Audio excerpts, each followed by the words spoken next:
The following podcast contains disturbing and graphic nature. Listener discretion is advised.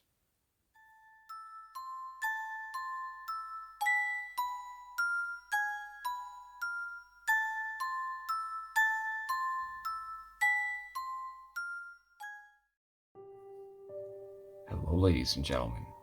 My name is Devin Zahn, and welcome to episode 9 of Tales for the Dark, Creepy Internet Stories. We got another great show for you guys, as always, today, and this marks the start of the second half of our first season of Tales for the Dark. So this is not a huge milestone, I should say, but it is a milestone somewhat to me. So thank you guys who have listened thus far. Thank you for the new listeners, which I will get to at the end of the episode, and I just really appreciate all the support I've gotten from you guys so far, so thank you very much. As usual, we have our typical creepypasta, true crime, and paranormal / cryptid case. But for now, we got a few housekeeping items to take care of, starting with our dad jokes.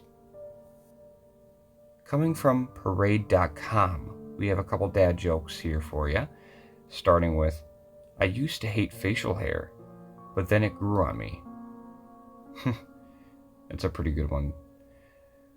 Why did the coach go to the bank? To get the quarterback. That's a pretty good one too. How do celebrities stay cool? They have many fans. Yeah, well, that's cheesy.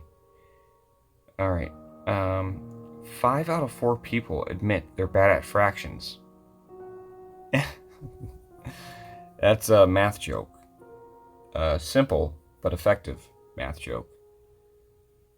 Let's do one more. Alright, last one. It takes guts to be an organ donor. Morbid, but that's kind of the theme of the podcast, isn't it? So I like that one. So that is it for our dad jokes for this episode. So we are going to get right into our taste test, and we have a pretty decent one this time around. It's just going to be one again, but it's something I really wanted to try. I've been selling it for a while now at my job, so let me pull it out. So this taste test is something completely different. Maybe not a lot of people have you heard of it. Maybe a lot of you have. Maybe I'm just living under a rock. But this is called Smarties Squeeze Candy. Tart and tangy mixed fruit flavored. It comes in it looks like a small like toothpaste tube, but I guess it's candy. And before we eat it, I just literally want to make sure this is still safe to eat, because let's see. So 22, yep, still looks good. Probably high in preservatives, but should be interesting. I'm just gonna unscrew the cap real quick, so I don't know if, yeah, there's a metal film on it. Okay, that's good. So it is sealed. This looks interesting. It looks like toothpaste, so I don't know if what I'm about to put in my mouth is gonna be disgusting or good. Let's see. Looks like liquefied, like fruit, like what you see in fruit gushers. Ooh. You're probably hearing my lips smack. It's because they weren't kidding on the tangy part, the tart and tangy. It's sweet. It's very sweet. But holy shit, it smacks you in the face with that sour, kind of like, wow, makes you kind of cringe thing. I'm gonna try one more little bit. I'll post a picture of this too, but I will give it one thing. It does taste a lot like Smarties. but almost with more sugar, which I think I don't really care for, to be honest. Your kids might, but they will be jumping off the walls at that point. So what would I give this out of 10? This is going to be a 7. It's really good. It is good. I will give it that, but I feel like this is a heart attack in a tube. That is insanely sweet. 20 grams of sugar. There's about 2 servings per container, so multiply that by 2, so 40 grams of sugar in this little thing. 16 grams of added sugar. That's pretty much the only thing that's in this is sugar. Everything else is like 0, 0, 0, 0, 0. So, it's not the worst, but obviously incredibly unhealthy and a little too much on the sour. So, I don't know. I think I'm gonna give it a 7. So, that ends our taste test for today. That is Smarties Squeeze Candy. If you want to sleep ever again, don't get this for your kids. This is insanely sweet. I'm probably not going to sleep tonight. I don't even do caffeine anymore. But we are about to get into our stories for this episode. And of course, as always, that starts with our Creepypasta episode, or Creepypasta story, I should say. And it's a pretty good one today. I'm trying to make it so I pick stories that keep it at a decent length for the podcast episode without going overboard or going underboard. So I hope this is a good one for you, because I actually really enjoyed it for me. So let's get into it. Our first story for today is going to be our Creepypasta story, and that is a story entitled The Man Who Ate Ghosts, written by Michael Page. So here we go. The days all started with the briefing room, a wall-to-wall palette of aged pastels in stark hospital grayness. In the center of our little room, an oval-shaped table dominated the space, with every seat filled with a tired nurse. From one of the windows, a bar of morning light often slipped stubbornly past the shutters. It was this drab room where we discussed things such as the population of our current patients and whether to up or down their medications. In a work environment prone to shifting each and every day, such meetings were vital to maintain the facility's pulse. As I sipped my morning coffee and slid the bitter warmth down my throat, I could not help but eye the newest face of our staff, a young man with a sharp, short haircut and a stony, unsmiling face. Alec Barnes, a pest. Throughout the entirety of our meetings, he could never just keep quiet, to sit and listen as we resolved any daily conflicts. No, he had to chime in at every moment he could, bringing everything to a grinding halt to interject with, "I have to disagree," or, "Well, where I came from, we did this," or, "If I could just stop you there." A pest indeed. Every clinic has at least one of his sort, fresh out of college, hungry to get out there and feel out the unit they'd soon be running. We affectionately referred to them as Weisenheimers, those who can do no wrong, instant virtuosos of the field. These people were easy enough to spot, postures tense with self-conviction, nodding impatiently as you speak to them, as though already knowing what you are about to say, that you are simply moving too slow for their patience, or something like that. And you, only you, are the only one doing things wrong. I can still recall one in particular, a young know-it-all who had become a nuisance during our labs and clinicals, chattering in on how we'd been doing everything incorrectly and not, quote, by the book.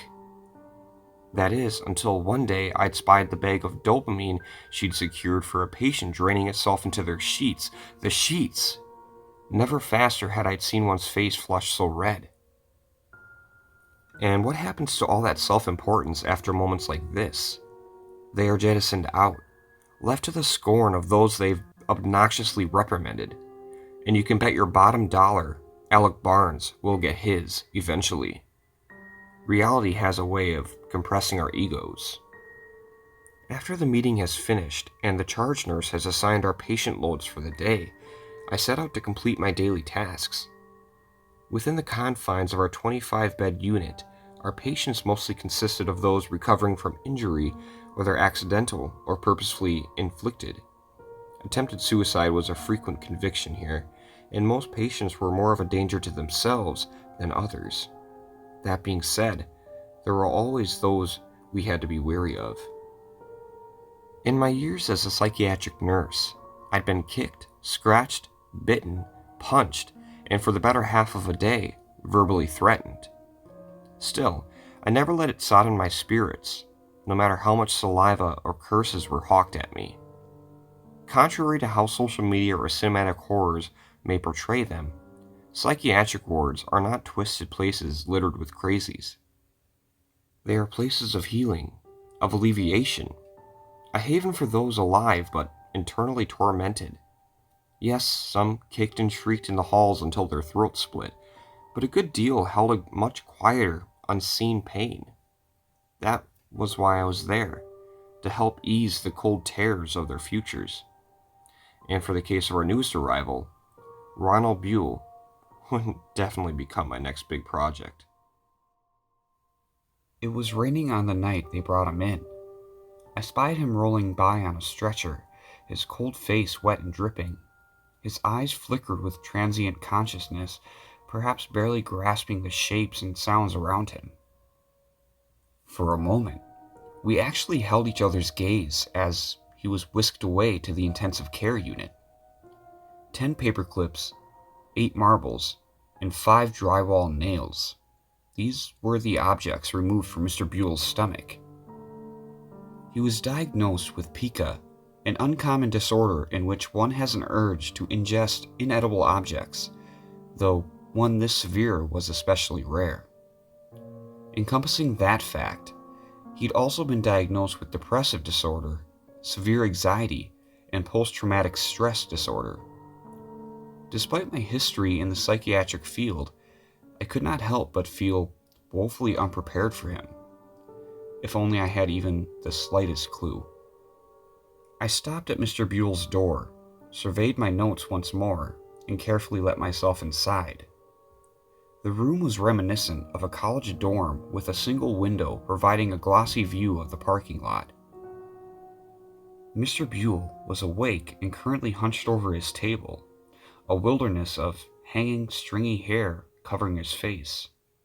His legs were crossed at the ankles, both shoelaces removed. He appeared to be writing vigorously into a crossword puzzle with one of our rubber ballpoint pens. I knocked lightly against the door, which prompted him to turn toward me. "Good morning, Mr. Buell," I smiled as I introduced myself. "How are you doing today?" From out of the mesh of hair, a thin face stared back at me, giving a look I'd describe only as a tight-lipped vacancy. Eyes wide as possible, but not quite focused. He appeared somewhere north of his 40s. From across his chin and up his cheeks, a scattering of scars was etched into his features. Possible self-harm, my thoughts mused. I continued the greeting. "My name is Jason. I am one of the registered nurses here to ensure everything is all right and that your time with us is a good one. Is there anything I can do to help you with?" His eyes held tired water between them, inspecting me up and down, trying to get a read on me as I was him. His mouth then pulled into a small grin, which rumpled the scratch marks. "You have piano fingers," he said. "I'm sorry?" I asked, caught off guard by his statement. He lifted his hands and flexed his fingers. Piano fingers. Father had them too. He used to play all the time in his office, mostly the Ganopodes and a tad of Chopin. Do you play at all?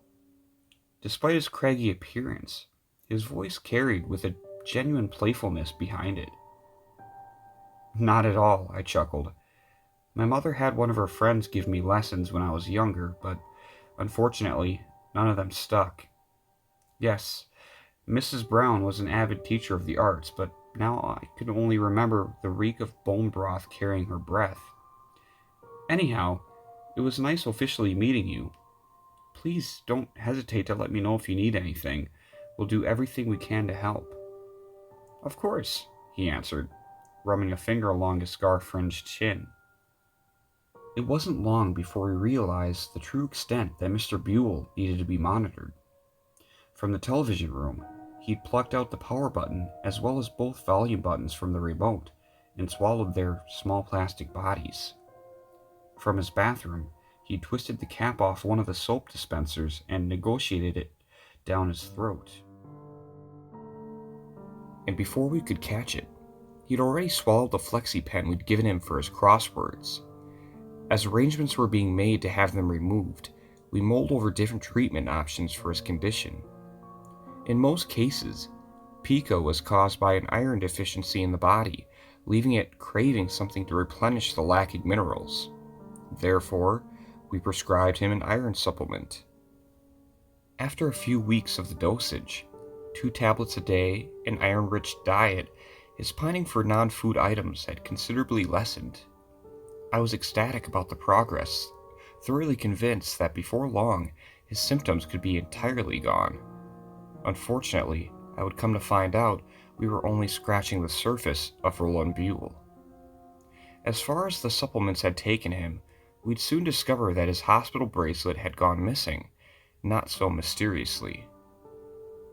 I'd come to find that he'd stopped taking the tablets completely, hiding them under his tongue only to spit them out later.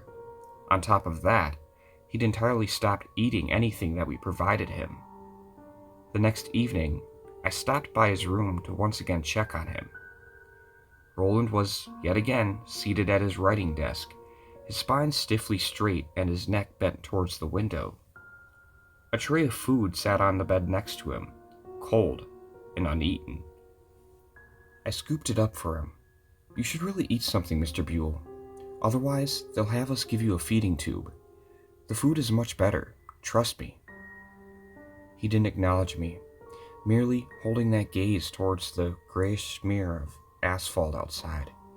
Protests like this weren't out of the ordinary, especially for patients coping with anxiety and severe depression. As I turned to report back on his state, a thin, withered voice crept out of him. "It's coming." His lips were shaking. "What do you mean?" I asked, trying to dissect what he had just said. "What is coming?" But it was no use. He returned to his silence, maintaining the glazed stare out the window. Evidently, our conversation had ended. That same evening, a scream resonated down the halls. It was coming from Mr. Buell's room. I was the first to arrive, quickly bursting through the door and witnessing him flailing in his sheets. His hands clawed and grasped at nothing while his thick heels kicked helplessly about. Assessing the situation, I tried talking him down first to calm his nerves behind the frenzied cries. He was unresponsive, lips curled back from his gums and eyes squirming wildly in their sockets. Then in a quick motion, his thrashing hands converged and closed around his throat, locking into a death grip. I moved to pry his hands off of him, trying to carefully break the chokehold he had on himself. Even with his throat being wrung in his own grip, a pressed scream still squeezed its way out. As his grip started to slacken, the howling was suddenly stopped and replaced by an irk-irk sound, the telltale sign of someone about to retch. Not wanting him to vomit flat on his back, I moved to push his body to the side, all the while looking eagerly towards the doorway to see if any more help had arrived. But as I turned back towards him, everything stopped. My heart increased to a dreadful acceleration. I tried to take a breath, but couldn't. There's something so dark and different when an unspeakable shock hits you, like every nerve in your body, every sensory input to the outside world has suddenly been cut. Your voice is too brittle to speak, your eyes are too afraid to close. Things, perhaps semblance of thoughts, beat desperately towards your brain, only to drown before reaching its surface. It happened so quickly, I could only barely process the ghostly outline of Roland's face or the sudden misshapen lump in his throat. Fingers, long, wet fingers, were gleaming between his teeth, reaching outward from the dark pink depths of his mouth. They were bruised with blackish purple colors. Strings of shiny spittle stretched and snapped between the wriggling joints. A pungent bacterial odor reeked from their gangrene tips. Roland's eyes rolled upward as his body heaved and let out a wretched gargle. The fingers bent forward, curling over his face like a spider on its backside, and began to tug at his jaws, trying to pull them wider. Their jagged, split nails scraped across his chin, his cheeks, his nose, digging grooves into his flesh. The sound of footsteps entering the room brought me back. Another nurse had arrived. I peered once again at Roland's face, coated now in a webwork of fresh bleeding wheals. No fingers, none at all. Together, the other nurse and I restrained Roland and safely injected him with a dose of B52 2mg Ativan and 5mg Haldol in one needle, 50 milligrams of Benadryl in the other. With the collective effort of 3 different drugs coursing through his system, the struggles finally ceased. "A lot of damage," the other nurse commented, surveying the marks on his face. "We should have put him under a long time before this." I realized then the help was none other than Alec Barnes, the Weisenheimer.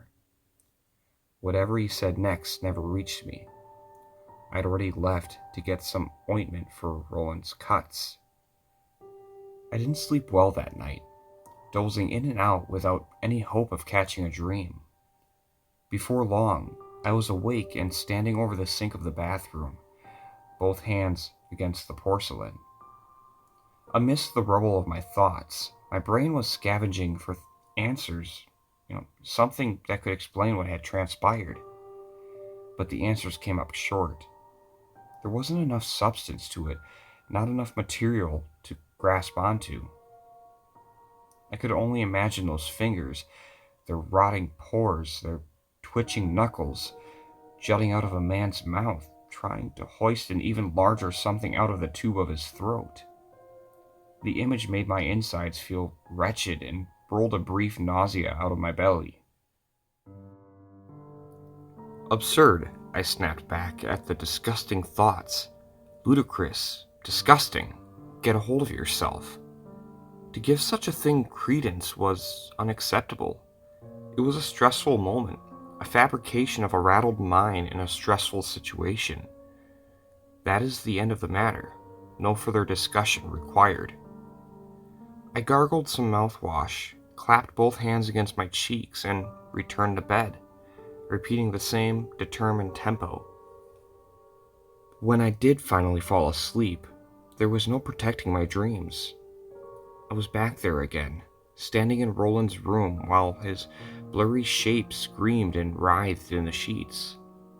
I tried to restrain him before he could harm himself, only to have my arms reel back on their own and grasp my own throat instead. The last wisps of breath were pulled out of me. In the pit of my gullet, something begins to move, clawing its way upward. I lurched forward, squeezing my eyes open and closed rapidly, trying to wake myself up. But it's no use. I can only retch, desperately as my head flops back and forth and the thing inside my throat forces its arrival. My eye finds the wall, just as my shadow sprouts a new bouquet of spidery horrors. The next time I saw Roland in person, it was during his supervised access to the outdoor patio. It was to give patients an airy reprieve outside the ward. Flower pots hung from the fence that enclosed the space, along with a wall painted into a mural and a few basketball hoops. Mr. Buell was adamant that I was the one to supervise him that day. The new scratches etched into his face has healed, breaking off into faded fractal patterns. He took a seat at one of the diamond blue benches and sucked in a deep breath of air. Rain is on its way. You can smell it. Hopefully not before my drive home, I sighed, catching a whiff of it myself, the freshness just before the storm. He hummed passively, and after a short pause between us, popped the sudden question. You saw it, didn't you? The question sent a jolt up my spine, and, if only for a moment, flashed on my face. He took notice of this, the liveliness in his voice kicking up an octave. You did, didn't you?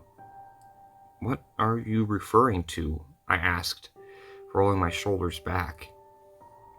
He leaned against the thermoplastic backrest of the bench. You're scared to admit it. I get it. I do. But neither of us can be so lucky to deny it. My eyes wandered to the patio, looking rather self-consciously for anyone else around. We were alone. You're going to have to be more specific with me. I'm not quite following you. His tired, watery eyes focused on me. I had to wait for you to see them before I could say anything. Otherwise, you'd never believe me. I know you wouldn't. Then his split lips curled into a smile. But if you don't listen now, you won't know what you saw, and you'll always be left to wonder. I didn't answer, but perhaps it was the absorbed look on my face that cued him to continue. It started with ice, he said, pausing as if to mull over that fact. I loved the texture of it, the feeling of crunching it between my teeth, crackling bits. It was one of the few things that could quell my anxiety, and when that wasn't enough, I turned to chewing on paint chips and sucking on coins for a good while. I was a very anxious boy, you see. A gust of wind whistled through the fence and bobbed the hanging flowers. His tongue lapped between his lips. I grew up in a wealthy home with wealthy parents, one of them as sweet as can be while the other was emotionally aloof. Can you guess which one father was? He asked with a grin. The stereotypical provider, one who really considered the financial support to our family enough of a bond between us. Naturally, we weren't very close, and as my tendencies intensified, he and Mother were thoroughly convinced it was merely a phase.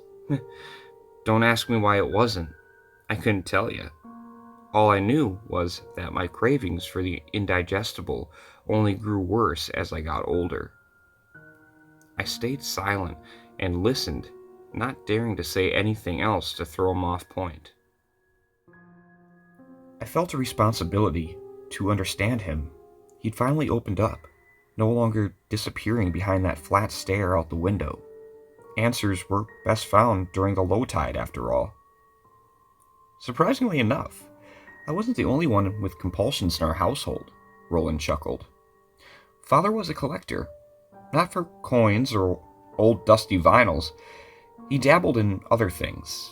A canteen once slung over the shoulder of a dead soldier, a worn noose used to break necks in the 19th century, even an ancient skull with half its dome cleaved by some horrible means of torture. These were things that interested him, much to my mother's dismay. Little pieces of the dark he enjoyed finding. I'm not even sure where he got that antique piano, but I know that every so often I'd hear the same two keys get struck in the middle of the night. So one day, While he and Mother were away on a business trip, I'd snuck into his studio to look at the private collection myself. One of them caught my eye, a piece of jewelry that once belonged to a dead woman, said to have cursed her with an early death. I felt drawn to it, like an impulse had compelled me to believe that somehow it was mine, that it belonged to me. So, I swallowed it. A look of distress crossed him. I was scared that night, absolutely petrified, that he'd come back to find the ring missing out of his collection. Then the following night, it had passed through me. I fished it out of my waist, cleaned it intensely, and returned it back to the collection unharmed, my father none the wiser. Soon enough, I did it again, this time with the bone of a black cat used in a witch's hex. It had started to feel like a game, but soon became more of a ritual between us. He'd bring something home, I'd swallow it, even if just a piece of it, wash off the blood and stool as I passed it, and placed it back there.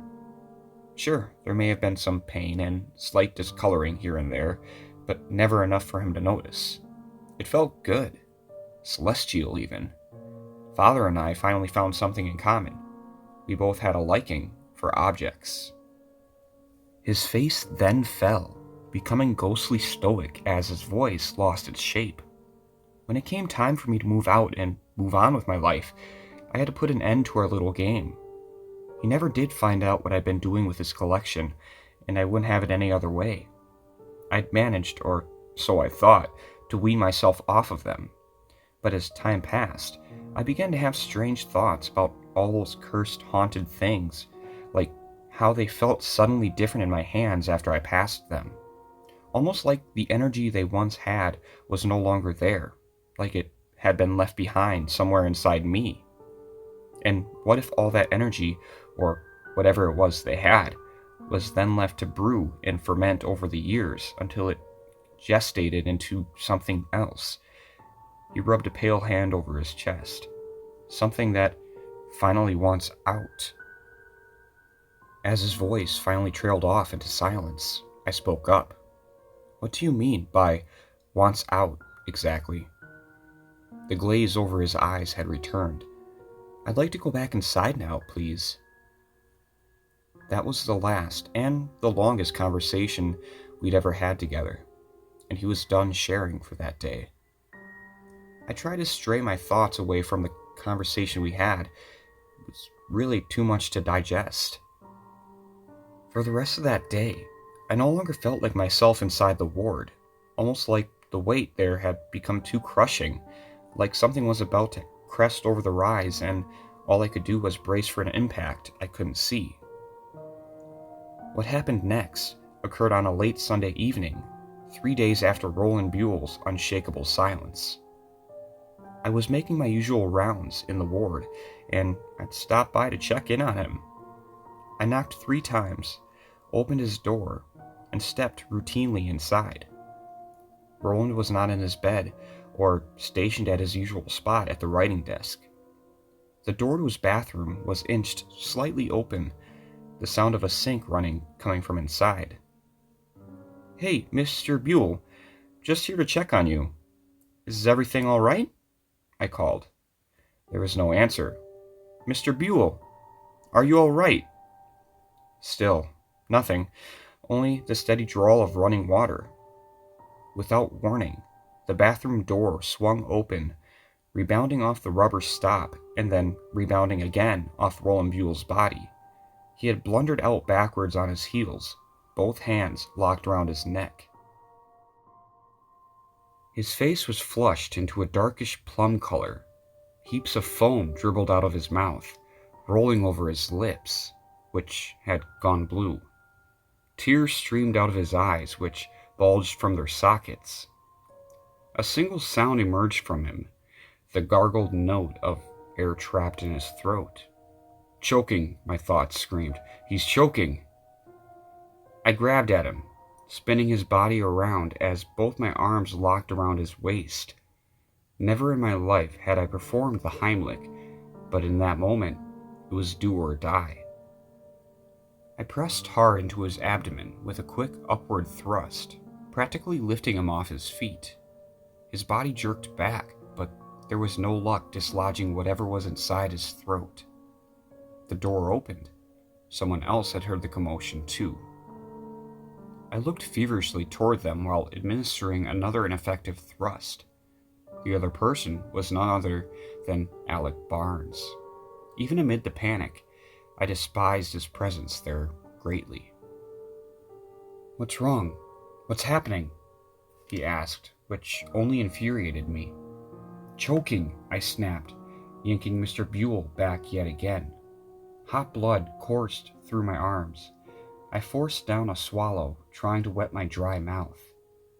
But in that same instant, with both my arms fastened around him, I had felt something peculiar, a sudden shift of his insides, an almost tumbling motion, far too pronounced to ignore. The Weisenheimer stepped back into my peripheral. "Let me do it. I've got it," I hissed at him, hoisting Mr. Buell's body upward again, harder than I ever thought I could. His chest heaved as more strained gasps came out of it. Bits of his spittle slopped all over my arms. He then lurched forward in my grasp. It felt as though his insides had all decompressed at once, like an airtight container being popped off. His throat opened. He let out a watery scream of pain and retching. Somewhere near us, Alec made a noise, something that sounded like, "Oh God, dear God." Something heavy hit the floor.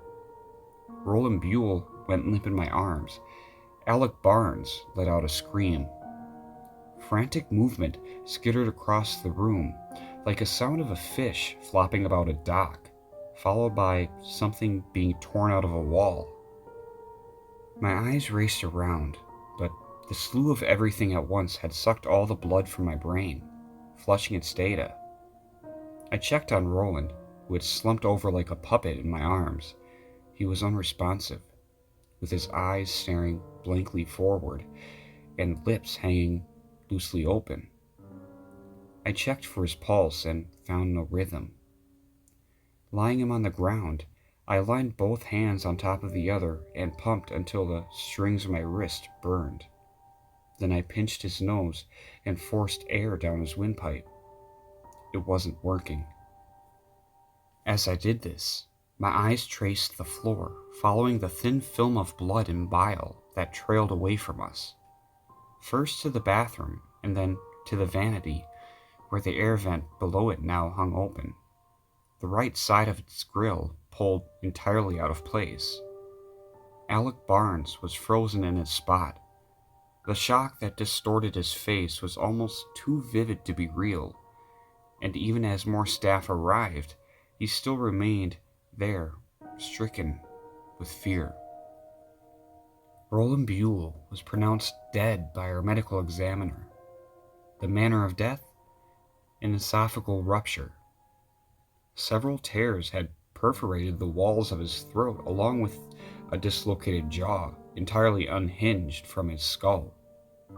We weren't yet sure what caused the rupture, as nothing could be traced other than the aftermath. Rumors had floated around between staff of possible causes, but did not hold much water to them. Truth be told, not many of us knew how to handle the loss of a patient not otherwise terminal. As for what came of Alec Barnes, he quit spontaneously and left without further notice. Tried as I did to pry information out of him, he dismissed me, shaking his head and repeating that he'd seen nothing. End of story. I could see the panic in his eyes, held back by two thin sacs threatening to tear at any moment. Not a single particle of self-importance left. Perhaps I've even felt the same way, that perhaps I did catch a glimpse of something that day, a gray sleek of a shape pulling itself through the open air duct, membranous, slug-like. But I must avert those thoughts, sort them out properly, dissect them one by one. That is the only way I can keep myself together. Yet despite all this, the strangeness around our ward has continued to circulate. Patients have been claiming to hear something in the walls. Even some of our staff has reported it as well. A quick, insipid scratching coming from the ducts to the point where they believe an animal is trapped up there. As many times as we had searched the vents, there's no proof found of such a claim. I've heard it myself from time to time, sometimes even awfully close, but just on the other side of the air duct's cover. But I do not peer inside. I do not even risk what I may see. The source of the noises, the ward's newest arrivals.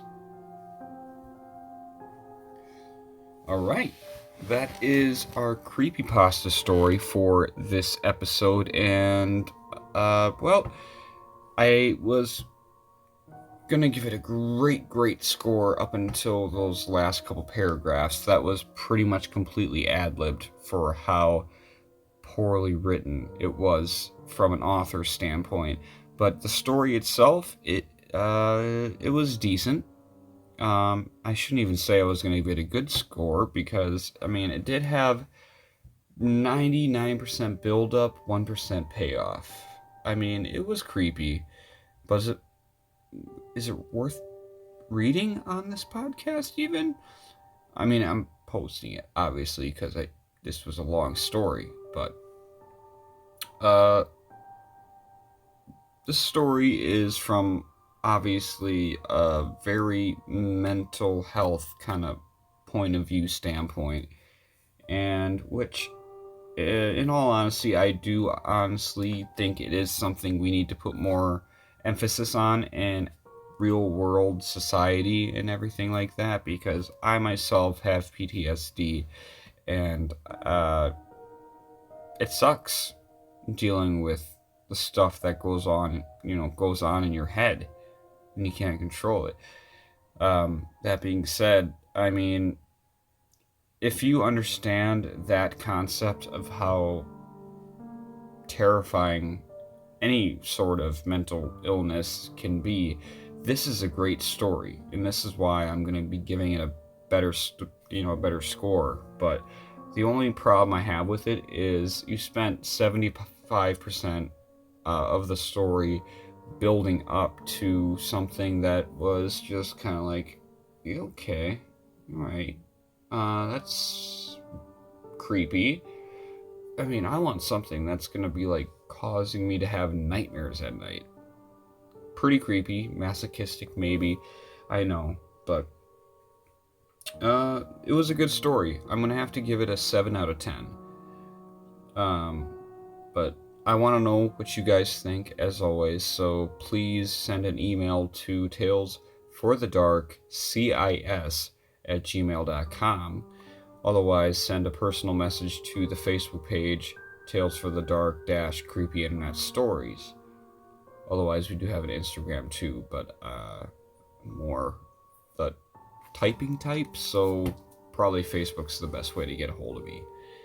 With that being said, we have 2 more stories for today, and the next one is going to be our true crime story, and this one is another very interesting yet unique research topic for me for this episode, so we're going to get right into it. This is the story of Dylan Eason. Murder is a broad term.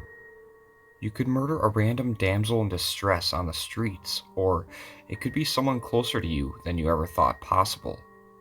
Enter Dylan Eason, a kid who committed an unspeakable crime so horrible his own father asked for the death penalty. But this kid's fall into darkness started at a young age, and his parents never put 2 and 2 together, but there were signs. The majority of this story is the first-hand accounts of Dylan's father, John Eason, who is quoted as saying he lost both his wife and his son that day, although the killer, his son, still breathes air. Cynthia was murdered on April 29th, 2016. That was the day John and his son's lives changed forever. She was a veterinarian, killed by none other than her own stepson. Though Dylan was not raised to be a killer, he became one. And his dad wants to know, quote, "I hope before my life is ended, I know his life has ended." But Dylan Eason's story goes much further back. Dylan's father, John, was a crop duster pilot when Dylan was very young. He got a kick out of how proud his son seemed to be of him. He would always go around to his friends and say, "Hey, my dad's a pilot." Life was good when Dylan was young. He was a happy-go-lucky kid and everyone loved him. But as his father is quoted as saying, it was like watching Anakin Skywalker turn into Darth Vader, a hero who could have been great but fell to the darkness. Things seem so transparent looking in hindsight, but sometimes you don't see it the same way as it's happening. Many people criticize John for his son and his actions in not stopping him, but it's never that easy. The first red flag occurred when John took Dylan and his little brother to a friend's house, when Dylan took a freshly harvested corn stalk and stuck it between the wheels of the bike his brother had been riding. Not knowing his dad and friend had been watching the entire time, he immediately denied involvement, saying, "I didn't do it." His father tried to talk to him, father to son, but Dylan never seemed to show regret for what he had done, for anything he had done. It didn't take long for John to start hearing more unnerving things Dylan had been doing. No more than a few weeks after the incident with his brother, John's estranged wife called frantically, saying Dylan had picked up a butcher knife and had chased his brother throughout her house. She wanted to know what his response would be, to which he said he would speak to him. John was scared, but he also knew how bad the divorce went with his ex-wife, therefore putting into question her reliability when it came to Dylan. In short, John didn't believe Dylan was capable of such a thing, a red flag he regrets not seeing. Dylan was eerily calm upon returning to his father's house, more despondent than anything. Dylan's reasoning was that they were not seeing eye to eye, and that him and his mother did not get along at all. But the one thing that struck his father was that Dylan never denied running at his family with a knife, nor did he ever show any sense of remorse. But once again, his father overlooked the lingering evil within. Dylan eventually moved in full-time with his father in November of 2007, and things started out okay, but it didn't last. As his father started setting rules and limitations, Dylan's temper began to increase. His mentality was that he should be able to do whatever he wants and get whatever he wants, to which his father said no. Dylan didn't like that too much. One example was a day when Dylan and his father took a trip to an electronics store. Dylan had his eyes set on a very expensive music player, to which his father told him no, due to it being so expensive. This wasn't good enough for Dylan, and he proceeded to cause a scene. After finally getting back on the road, John sat in silence as his kid pouted and stared out the window. Dylan didn't get what he wanted, and he couldn't accept that. John is quoted as saying, Dylan harbored a lot of anger, like a volcano building to a pressure point. Not too long after this incident, in January of 2011, John decided to try his hand at dating, leading to the family meeting Cynthia for the first time. Cynthia was a veterinarian, and John fell head over heels for her. Dylan, on the other hand, began to feel extreme resentment towards her, feeling jealous of her and his father's relationship. He thought Cynthia was trying to take his father away from him, which was not the case. And his behavior worsened when Cindy and John married. When Dylan became a teenager, his demeanor towards women became more deplorable, to the point his dad was called into the school because of things he had said to his female teachers and classmates. During the meeting, Dylan showed no remorse and regret for the things he had done. In fact, he gave off the attitude of, quote, "Yeah, I did it. What are you going to do?" Was it possible his anger towards women stemmed from his mother? Unbeknownst to his father, friends of his had reported him saying, quote, "One day I'm going to snap, and when I do, there will be carnage." A week before Thanksgiving in 2012, on Sunday, Dylan's father received a phone call and got word that Dylan had stolen Cindy's pickup truck. After him and his friend took it out for a joyride, he ended up getting in a crash with another car, causing significant damage to Cindy's car. Even this wasn't enough for Dylan to show any sense of remorse or regret. His father had him arrested, refusing to allow his son to continue his destructive behavior, much to Cindy's dismay. His father believed some jail time would steer him on the right path. He was wrong. He was in the juvenile facility for 72 hours before being released back into his father's custody. But to his father's surprise, Dylan claimed to have fun in juvie and showed no remorse yet again, even going as far as to brag about his time in custody. Dylan blamed Cindy for being arrested, even though his father claimed complete responsibility. After the accident, Dylan was put on probation for 1 year. He was to get good grades and stay on the up and up, and he had to get a job to pay back Cindy for the damages to her car. This only angered him even more. One day, he lashed out against Cindy, attempting to punch her. His father caught him just in time, shoving him back into his room, in hopes that he would cool off. This scared both Cindy and John. The trouble at school continued, and he was grounded. But in his frustration, and Dylan's constant acting out, his dad relented the next day and sent him off to his friend's house. Around 2 that afternoon, his dad sent him a text telling Dylan to come back. His defiance continued, and he refused to come back. A short while later, CPS knocked on John's door. 2 workers showed up claiming Dylan had his friend's mother call and say John had been abusing him, which was not true. The entire time the police were talking to Dylan's father, he was sitting just outside in the back of the squad car. It seemed to be an act of revenge on John and an act of defiance, but Dylan quickly became notorious with the police, and they quickly dismissed anything he tried to say. One Saturday night, John went to retrieve something from his wife's car. When the headlights flashed, he noticed a pet carrier with a shovel and lighter fluid sitting next to it. When confronted, Dylan refused any knowledge of it. Him and his friends then left in a hurry. His father knew they were lying and was worried what his son's intentions truly were. So in a desperate attempt, John called the police on his own son. After patrolling the town for a while, the police stumbled across Dylan and his friend. He was not arrested, but he was warned if he was caught harming an animal, he would face prison time. Upon Dylan arriving back home, he remained silent and distant. John sat down with his son and told him straight out he never wanted to see anything like that happen or get close to happening again. Otherwise, he had no problem calling the police on his son.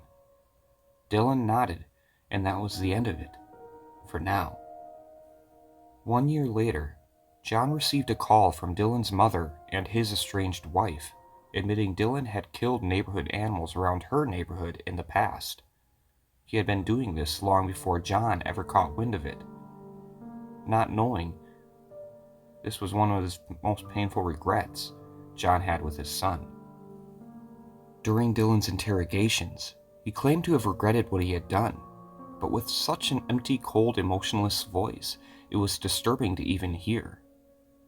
Many of the interrogation tapes can be viewed in the Discovery Channel show Evil Lives Here. When Dylan turned 18, his continued departure down a darker path caused him to decide to drop out of school, and shortly after, he decided to move out of his father's house. John was concerned about how his son was going to support himself, but Dylan reassured him he had a plan. To his father's dissatisfaction, Dylan's plan was to move in and leech off of his friends so he wouldn't need to work. Reluctantly, John let him go. He was 18 and able to make his own decisions, but John still had a glimmer of hope that his son would fix himself. He was wrong. For a while, John and Cindy were happy, living in peace, not fearing Dylan and his irrational hatred towards women. But when Dylan visited, it only showed the descent into darkness growing worse. When he did visit, money would disappear, and always conveniently after he had been there. Alongside the money, jewelry and sentimental items would disappear too, that could be pawned for quick cash. Finally, John decided to ban Dylan from the house while he was away at work. He claimed he understood. John didn't want to set boundaries, but he felt he could no longer trust his son.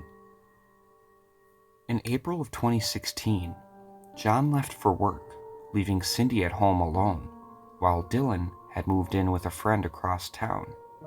Whenever he left Cindy alone, John left a gun hidden in a case where she needed it, if she needed it. But this time, he forgot to hide it in the normal spot. While John was out of town on the job, he received a call from Dylan asking if he was still out of town, to which John said yeah, and that he would probably be home in a couple weeks. That's when Dylan said, "Wow, I just had a feeling something bad was going to happen to someone in our family." But John was sick of his son's BS and hung up on him. The last time John spoke to Cindy was via a phone call, and it was one of his final regrets. He told her he was too tired from traveling to talk and that he wanted to sleep, leaving her to her own paranoia. Later that night, Cindy sent John a text expressing her love and appreciation for John and thanking him for everything he's provided for her. She was dead an hour and a half after this text. Dylan was brought in and eventually depicted the gruesome details of what he had done. He described hitting her way more than he initially thought. Apparently, he was so angry that the only thought going through his head was, quote, "What the fuck?" The morning of April 29th, John woke up fairly early, expecting the usual good morning text from Cindy, to no avail. He thought nothing of it as he got ready for the day. Around 1:30 in the afternoon, John received a call from the Burlington, Colorado Police Department, asking if he knew the whereabouts of his wife, and that there was a rumor Dylan had broken in, beat her, and stolen John's firearms. John insisted they break down the door to check on his wife, to which they agreed and said they'd call back in a moment. After 45 excruciating minutes of waiting and worrying, John decided to call back the number the officer had called from. The phone picked up, but all John could hear was yelling and screaming. Around 2 minutes passed before John received another call from an investigator saying, "We found your wife. She's in the bedroom. She's gone. It's a terrible scene." Needless to say, John was in utter shock and disbelief. From the start, investigators' prime suspects were Dylan Eason and his friend Isaiah Churchwell.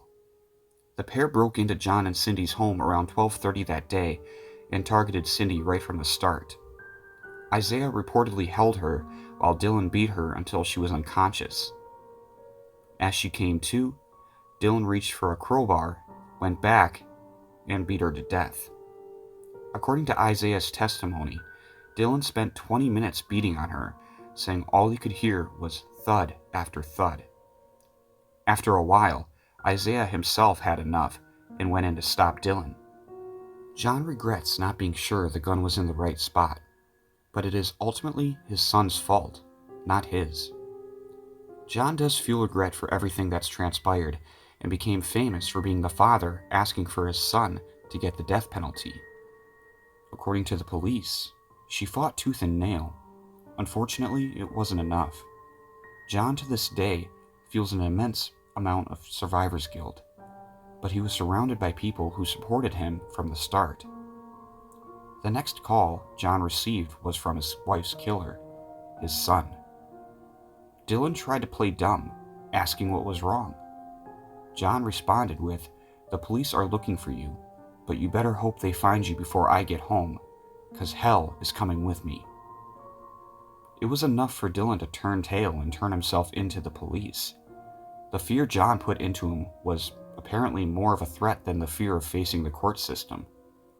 And John is quoted as saying, "His love turned to hate towards Dylan after he killed Cindy, and I would have hunted him down if he hadn't turned himself in." An understandable stance.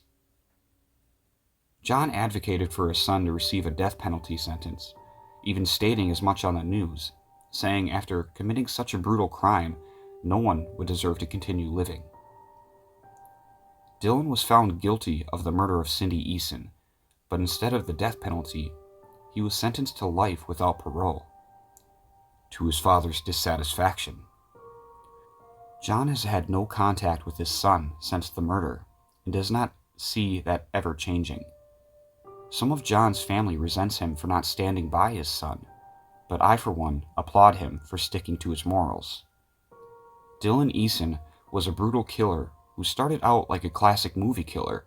He hurt the ones he loved, hated women, and killed the love of his father's life. He is exactly where he belongs, and we can live a little bit more calmly knowing he will never see freedom again. And that is the case of Dylan Eason. So, that was a very long research project. I think that was the longest research I've ever done, and I think that was my fault because I ended up researching it mainly based off of an episode of a show that I actually mentioned in the research called Evil Lives Here. This is a case of a stepson who resented his stepmother, hated women in general, and was psychopathic. He did not care who he hurt, and honestly, when he got in trouble, it kind of egged him on a little bit. So, obviously, I don't give scores to the true crime aspects of this podcast, but I will say that Dylan is exactly where he belongs. I understand how his dad wants the death penalty, and I go back and forth on the death penalty all the time. I do think some people deserve it, some people don't. Like people like Ted Bundy, Ed Gein, they definitely deserve the death penalty. But I guess I'm being hypocritical for saying I don't know if I would support the death penalty in this case, because this kid, it's not going to faze him. But I can tell you that even sociopaths will go crazy if you put them in a padded cell for the rest of their life. So it almost seems like a better punishment to me. I don't know. Of course, I want you to give me your opinions on this as well, because, it's just a very gray area. So, Dylan Eason, murderer of his stepmother and ruiner of his dad's life. That is our true crime story for this episode. We are going to be rolling right into our last story for this episode, and that is our cryptid story. And I think it's something I probably should have explained a long time ago, because I mention it a lot on this podcast, on my sister and I's podcast, and when I was on the Strange Sessions podcast guest hosting. So this is the lore and the legend of the cryptid, the Tulpa. Tulpa is a concept in theosophy, mysticism, and the paranormal of a being or object which is created through spiritual or mental powers. Modern practitioners use the term to refer to a type of willed imagined being which practitioners consider to be sentient and relatively independent. Tulpas have thoughts, emotions, and personality separate from their hosts. People who have one or more tulpas are tulpamancers. Tulpas can be created either with a collection of meditative techniques or accidentally when someone has an imaginary friend that persists later into life. 20th century theosophists adapted the Vajrayana concept of the emanation body into the concepts of tulpa in thought form. The theosophist Annie Besant, in the 1901 book Thought Forms, divides them into three classes: forms in the shape of the person who creates them, forms that resemble objects or people and may become ensouled by nature, spirits of the dead, and forms that represent inherent qualities from astral or mental planes, such as emotions. The term thought form is also used in Evan Wendt's 1927 translation of the Tibetan Book of the Dead. The concept is also used in Western practice of magic. Occultist William Walker Atkinson, in his book The Human Aura, described thought forms as simple ethereal objects emanating from the auras surrounding people, generating from their thoughts and feelings. He further elaborated in Clairvoyance and Occult Powers how experienced practitioners of the occult can produce thought forms from their auras that serve as astral projections, which may or may not look like the person who is projecting them, or as illusions that can only be seen by those who awakened their astral senses. Spiritualist Alexandra David Niel stated that she had observed these mystical practices in 20th century Tibet. She described tulpas as magic formations generated by a powerful concentration of thought. David Niel believed that a tulpa could develop a mind of its own. Once the tulpa is endowed with enough vitality to be capable of playing the part of a real being, it tends to free itself from its maker's control. According to David Niel, this happens nearly mechanically, just as the child, when her body is completed and able to live apart, leaves its mother's womb. She said she had created such a tulpa in the image of a jolly Friar Tuck-like monk, which later developed a life of its own and had to be destroyed. David Niel raised the possibility that her experience was illusionary. I may have created my own hallucination, though she said others could see the thought form she had created as well. From 2009, the term started to be used to refer to a type of willed imaginary friend. Practitioners or tulpamancers consider these to be sentient and relatively autonomous. Online communities dedicated to tulpas spawned on the 4chan and Reddit websites. These communities collectively refer to themselves as tulpamancers and offer guides and support for others. The communities gained popularity when adult fans of My Little Pony created forms for tulpas of characters from the My Little Pony television series. The fans attempted to use meditation and lucid dreaming techniques to create imaginary friends. Surveys by VCR explored this community's demographic, social, and psychological profiles. These individuals, calling themselves tulpamancers, treat the tulpas as a real or somewhat real person. The number of active participants in these online communities is in the low hundreds, and few meetings in person have taken place. They belong to primarily urban middle-class Euro-American adolescent and young adult demographics, and they cite loneliness and social anxiety as an incentive to pick up the practice. 93.7% of respondents expressed that their involvement with the creation of tulpas has made their condition better, and led to new, unusual sensory experiences.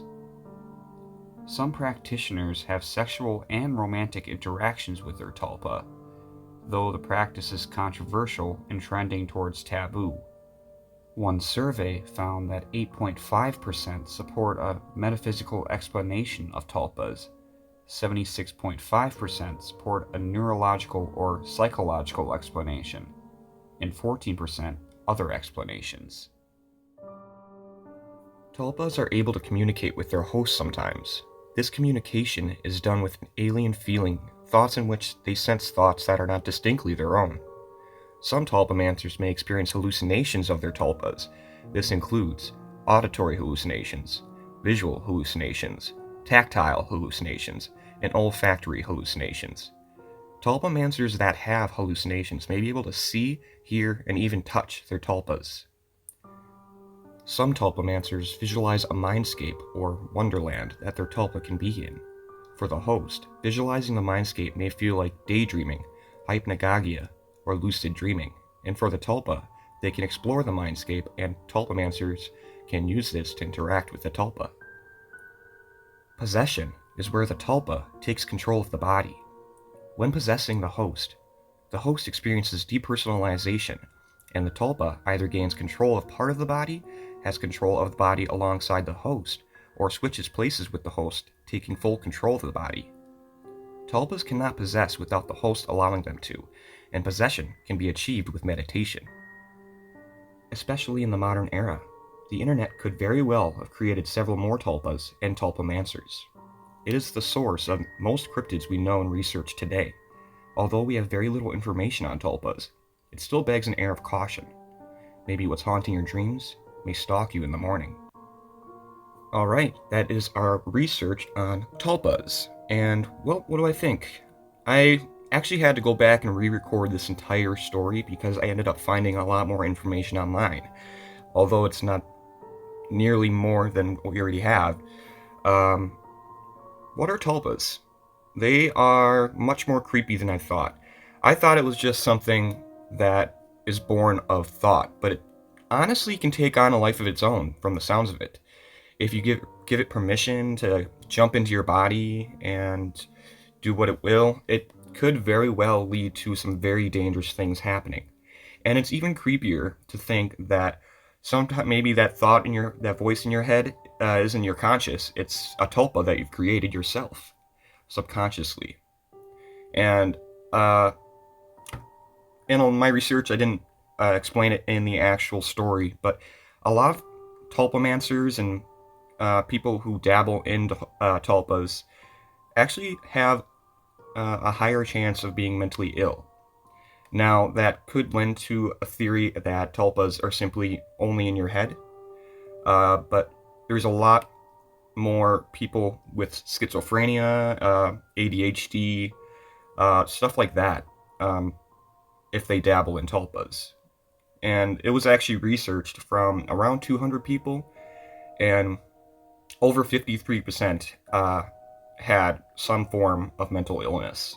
So it's very possible that has something to do with the tulpa legend, but it could also just mean that you're Cocoa for Cocoa Puffs, cuckoo for Cocoa Puffs. God, I can't even say that right anymore. But tulpas, as a whole, I definitely believe in them. It kind of makes you think a little bit, what if you've been dealing with a tulpa your entire life and haven't really known it? And some of the stuff is a little disheartening. So I think it's something we definitely have to take with a grain of salt, because it could be real or it could be fake. But I'm really hoping that it's fake, because it is kind of a terrifying concept, having someone walk around with you inside your head. Now, the theories. Again, tulpamancers could just be the mental illness aspect of it, and you're just hearing voices in your head that aren't there, stuff like that. So it could just be purely medical and nothing supernatural whatsoever. Now, Tibetan monks actually practiced this back a long time ago. They would use meditation to animate a thought, an object, a being into existence. So, I mean, the Tibetan monks believed in it, so it could very well be supernatural too. And that lends credence to a bunch of other things that we know and love in our life too. Tulpas can't always be bad. In fact, one of a known tulpa is Santa Claus. There's Jack Frost. There's even Bigfoot and Slenderman, the Rake. I could go on. A lot of these cryptids could just very well be tulpas being manifested by a large population, and the internet nowadays does not help with that, because you get one thought online and suddenly it blows up. So it becomes a mind of its own. But tulpas, what do I think? Real or not real?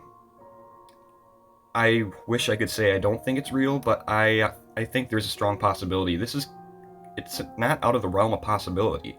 They actually did an experiment. I forget what experiment it was called, but they actually had a group of scientists, subjects I should say, sit in a room being monitored. And it's a controlled environment, and they actually were told specific things to think about, and they ended up eventually really creating a ghost out of thin air. So I think it's very possible, and I think it is real. So what would I give my research on this? I'd probably give it 3 out of 4, maybe 3, 4. I could have done more, I think. I think we're still barely scratching the surface of the tulpa. So we'll definitely come back and revisit this again. There is more actual data from those experiments with mental health illness, and I do want to go more into that one experiment I was talking about where they created one. But yeah, so with that being done, we are now getting into the final part of our podcast episode, and that is our shout outs and the honorable mentions. So let me pull that out real quick. Alright, so we've had several members join since the last main episode of the season, so we have a decent list to read through today, starting with Shannon M. And then we got Netandros, Trippy World X. I'm saying the full name on that one because it's obviously not a real name. Next we have my buddy Chris N.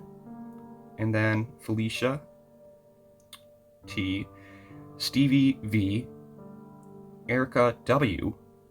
Miranda P. Angela H. Jess T. Brian B. Bryce S. Madison M. April K. Cameron D. Stephanie G. Spartan Bear. Again, obviously not a real name. Then we got VM. Then we got JLC. Then JH. Vince H. Mehek K. I'm sorry if I botched that. Mehek. I think that's right. Chris A. And Lindsay K. So, yeah, well, obviously it's been a long time since we've had a main episode on the podcast. We've been doing a lot of mini-sodes. I've been trying to get this research prepared and done and recorded. We're finally at the end of it, so I'm very excited to get the next part of Season 1 rolling here. This is going to be Episode 9 of about 16 episodes for this season. So, we're in the start of the second half. So, as usual, I'm going to plug the Facebook page first. So, that would be Tales for the Dark - Creepy Internet Stories.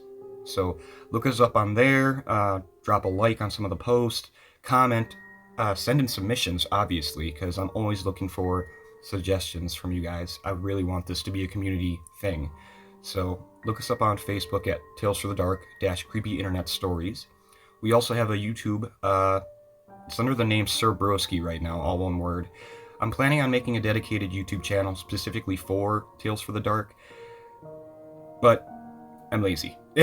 So, eventually I will move all those videos over to the next YouTube page. So, look us up at YouTube with Sir Broski and Tales for the Dark on Facebook. Other than that, email, talesforthedarkcis@gmail.com. You can also send in your submissions there, your critiques, what I can do better to improve, because trust me, there's a lot I can improve on. So I really appreciate all you guys listening. That is it for today. And next week, we got another creepypasta, another true crime, and another cryptid. So from the Zon, little Bat Cave here, I'll see you guys in the next episode. I'm out.